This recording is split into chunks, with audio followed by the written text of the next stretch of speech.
ഞാൻ എന്റെ സദസ്സിലുള്ള സഹോദരങ്ങളോട് പറയുന്നത്, നിങ്ങൾ മുസ്ലിം ലീഗിൽ പ്രവർത്തിച്ചാലും കമ്മ്യൂണിസ്റ്റ് പാർട്ടിയിൽ പ്രവർത്തിച്ചാലും നിങ്ങൾ ഏത് പാർട്ടിയിൽ പ്രവർത്തിച്ചാലും നിങ്ങൾ ആലിമീങ്ങളെ ചീത്ത പറയുന്നവരാകല്ല. അങ്ങനെയുള്ള ഒരു രാഷ്ട്രീയക്കാരന്റെ വേദിയിലും നിങ്ങൾ ഇരിക്കേണ്ടതില്ല. കാരണം നമുക്ക് മരിച്ചതിന്റെ ശേഷം ഒരു ജീവിതമില്ലയോ എന്റെ സഹോദരങ്ങളെ. മഹാനായ കാന്തപുരം ഉസ്താദിനെ ചീത്ത പറഞ്ഞതുകൊണ്ട് എന്തു കാര്യം?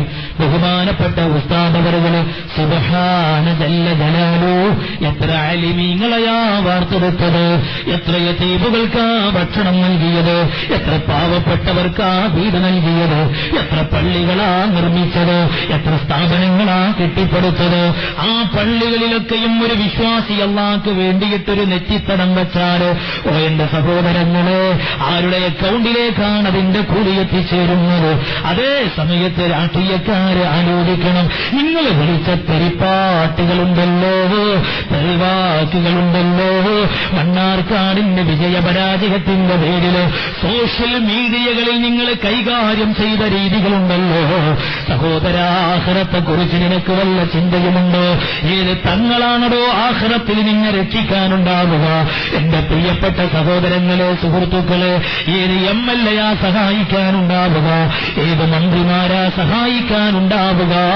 സുബ്ഹാന ജല്ല ജലാലു, മരിച്ചതിന്റെ ശേഷമുള്ള ഒരു ജീവിതത്തെക്കുറിച്ച് ആലോചിക്കൂ എന്റെ പ്രിയപ്പെട്ട യുവാക്കളെ.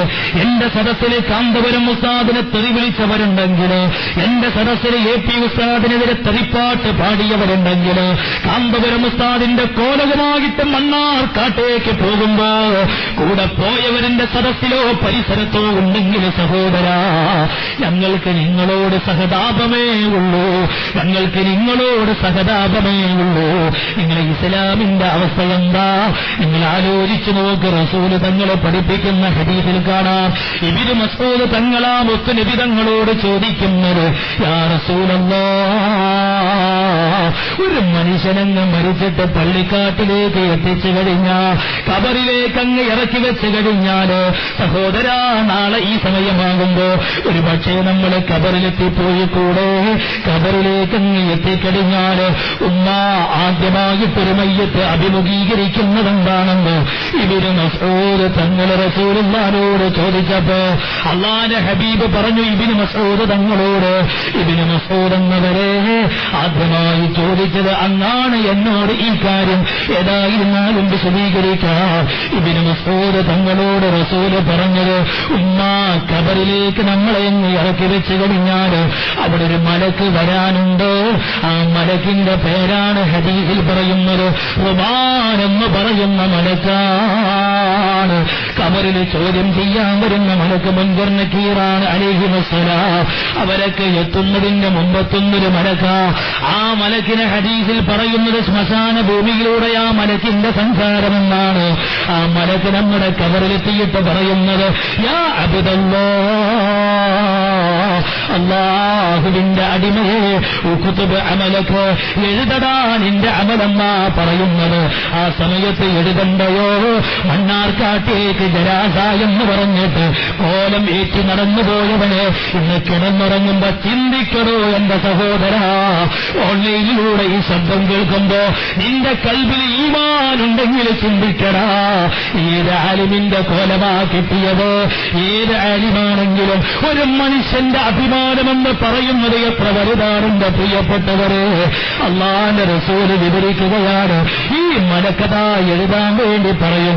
ആ സമയത്ത് മയ്യത്ത് പറയുകയാ, എന്റെ കയ്യിൽ എഴുതാനുള്ള പേനയില്ല, ആ പേനയിൽ ഉപയോഗിക്കാൻ പറ്റുന്ന മഷിയുമായി വന്നവനല്ല ഞാൻ, എഴുതി വെക്കാനുള്ള കടലാസന്റെ കൈവശമില്ല. ആ സമയത്ത് അല്ലാഹുവിന്റെ റസൂല് വിവരിച്ചു കൊടുക്കുകയാ, ഈ മലക്ക് മയ്യത്തിനോട് പറയുമെന്ന നാളെ പള്ളിക്കാട്ടിൽ എത്തിക്കിടക്കുമ്പോ നമ്മളോട് പറയുന്നത്, ഇന്നെഴുതാനുള്ള നിന്റെ പേനയുണ്ടല്ലോ, അത് നിന്റെ കൈവിരലാണടാ. ആ പേനയിൽ ഉപയോഗിക്കാനുള്ള മഷിയുണ്ടല്ലോ, അത് നിന്റെ വായക്കകത്തുള്ള ഉമനീര.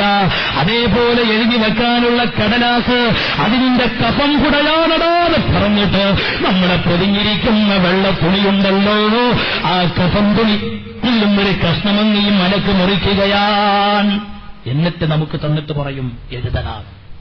ഇതൊക്കെ നമ്മൾ അറിയിക്കട്ടെ.